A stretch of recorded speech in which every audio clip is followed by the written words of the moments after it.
সপ্তাহে একটা দিনে ঘোরাঘুরি কেনাকাটা যা প্রয়োজন সবই করা হয়, কিন্তু কি যে দিন আইলো, গ্রীষ্মকালে চলে বর্ষাকাল।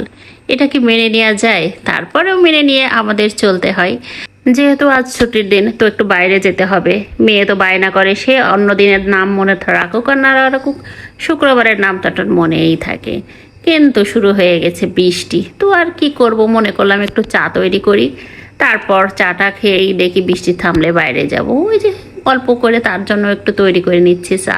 ছোট মানুষ তো দুধ চা দিতে হয় না, তারপরেও তো সে খেতে চায়। তো দেখেন বাইরে কেমন ঝুম বৃষ্টি হচ্ছে।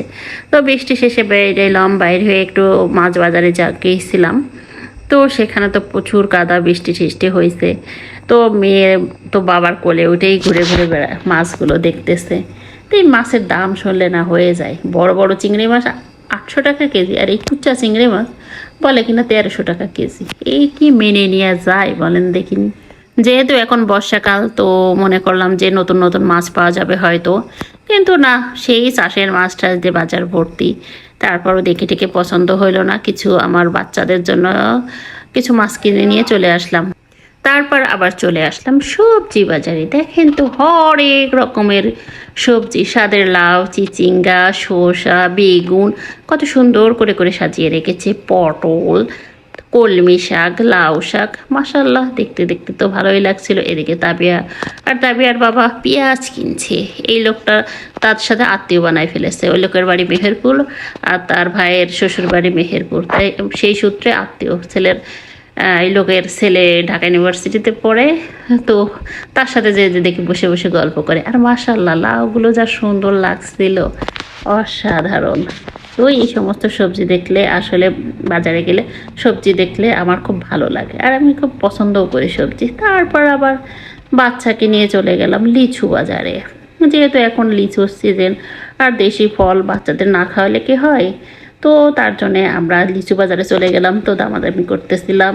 কিছুদিন আগে ওইভাবে ভালো লিচু ছিল না, কিন্তু লিচুর দামটা অনেক বেশি ছিল। এখন মাসাল্লাহ অনেকটা কমে আসছে, 400-450 টাকা করে সজাচ্ছিল। তো আমরা 400 টাকা দিয়ে 100 কিনলাম, এই যে এক থলেই। তা এটা মনে হয় দেশি লিচু, বললো যে ঈশ্বরদের লিচু। তা মিষ্টি, বাট আটিটা একটু মোটা। আসলে যে যে যে পেশায় থাকে না কেন, তার যে প্রোডাক্টগুলো সে সেল করে, সে প্রোডাক্টগুলো সে সুন্দর করে সাজিয়ে রাখে। সব কিছুর ভিতরেই না একটা আর্ট আছে। এই যে সাজিয়ে গুছিয়ে রাখছে, যাতে মানুষের এগুলো দেখে পছন্দ করে, দৃষ্টি আকর্ষণ করে মানুষের। তো বেশ ভালোই লাগে।